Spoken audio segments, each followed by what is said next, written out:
अपशब्दों का इस्तेमाल किया गया, गाली का इस्तेमाल किया गया। उनकी पूज्य माता जी के लिए जिस तरीके से गाली का इस्तेमाल कर भावनाओं को ठेस पहुंचाने का कार्य किया गया, उसके विरोध में एनडीए के द्वारा आज ये बंद का ऐलान किया गया है। राहुल गांधी जी जब स्वयं प्रधानमंत्री के लिए तू तड़ाक करके बात करते हैं और राजद के नेता तेजस्वी यादव जी के सामने मेरे परिवार को, मेरी माँ को, मेरी बहन को जिस तरीके से गाली दी गई,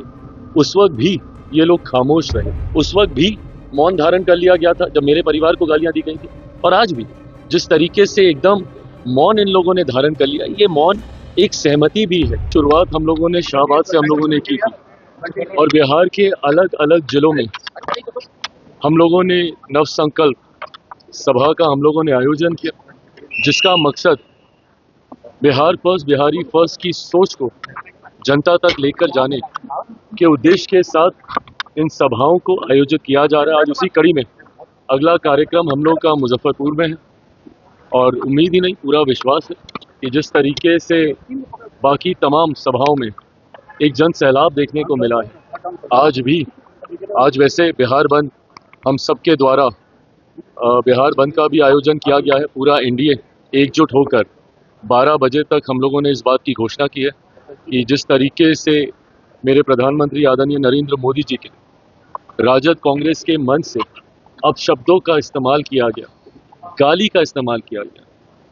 उनकी पूज्य माता जी के लिए जिस तरीके से गाली का इस्तेमाल कर भावनाओं को ठेस पहुंचाने का कार्य किया गया, उसके विरोध में एनडीए के द्वारा आज ये बंद का ऐलान किया गया है। पर बंद के ठीक बाद मुजफ्फरपुर में हम लोग की ये नव संकल्प सभा का आयोजन किया गया है। उस मंच के माध्यम से भी इन बातों को मजबूती से रखा जाएगा कि किस तरीके से राजद और कांग्रेस की संस्कृति का एक हिस्सा बन गया है गाली गलौज जैसी भाषा का इस्तेमाल करना। जब कांग्रेस के सर्वोच्च नेता, उनके सबसे बड़े नेता और नेता प्रतिपक्ष लोकसभा में राहुल गांधी जी जब स्वयं प्रधानमंत्री के लिए तू तड़ाक करके बात करते हैं, आप हो सकता है हमारी नीतियों से आप सहमत ना हो, पर इसका मतलब कतई ये नहीं है कि आप तू तड़ाक जैसी भाषा का आप इस्तेमाल करें। प्रधानमंत्री जी आपसे उम्र में भी काफ़ी बड़े हैं, पर उसके बावजूद अगर कांग्रेस के वरिष्ठ नेता ही उनके बारे में इस तरीके की भाषा का इस्तेमाल करेंगे तो स्वाभाविक है कि उनके कार्यकर्ता गाली गलौज जैसी भाषा का इस्तेमाल करेंगे। और ये पहली बार नहीं है, इससे पूर्व लोकसभा के दौरान भी जिस तरीके से बिहार में नेता प्रतिपक्ष और राजद के नेता तेजस्वी यादव जी के सामने मेरे परिवार को, मेरी माँ को, मेरी बहन को जिस तरीके से गाली दी गई, उस वक्त भी ये लोग खामोश रहे। आज भी अफसोस इस बात का होता है कि कम से कम एक शब्द आप इसकी निंदा करने के लिए तो कह सकते हैं, भले आपकी मंशा ना रही हो, पर अगर किसी भी व्यक्ति ने ऐसी भाषा का इस्तेमाल किया, कम से कम इतना तो आप आकर कह सकते हैं कि ये गलत है और ऐसा नहीं बोला जाना चाहिए। पर ऐसे में मौन रह जाना, उस वक्त भी मौन धारण कर लिया गया था जब मेरे परिवार को गालियां दी गई थी, और आज भी जिस तरीके से एकदम मौन इन लोगों ने धारण कर लिया, ये मौन एक सहमति भी है ताकि भविष्य में भी अगर जरूरत पड़ेगी तो पुनः हमारे वरिष्ठ सम्मानित नेताओं के परिवार, माताओं, बहनों को लेकर ये लोग अपशब्दों का इस्तेमाल करेंगे। लोकसभा चुनाव के दौरान भी जनता ने इनको जवाब देने का काम किया था और इस बार पुनः विधानसभा में ऐसी भाषा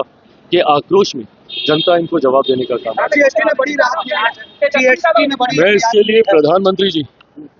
और वित्त मंत्री जी का विशेष तौर पे धन्यवाद करूंगा, क्योंकि मेरे विभाग से जुड़े हुए भी कई ऐसे विषय हैं जिसमें जीएसटी को लेकर हम लोग लंबे समय से राहत की हम लोग मांग कर रहे थे। आज मुझे खुशी है कि एक बड़ी आबादी को राहत देने का कार्य किया गया। मध्य वर्ग हो या लघु उद्योग हो, उनको जिस तरीके से जीएसटी की दरें कम कर और 28% को पूरी तरीके से इसमें से निकाल कर और 18 और 12% में आने वाली वस्तुओं को सीधा, अधिकांश उनमें से वस्तुओं को सीधा 5% या उसको निल किया गया है। जो वादा प्रधानमंत्री जी ने लाल किले की प्राचीर से किया था कि दिवाली से पहले जीएसटी में राहत देकर देश की एक बड़ी आबादी को महंगाई से निजात दिलाने का प्रयास किया जाएगा, आज प्रधानमंत्री जी ने अपने उस वादे को पूरा किया। मैं अपनी तरफ से, अपनी पार्टी लोक जनशक्ति पार्टी रामविलास की तरफ से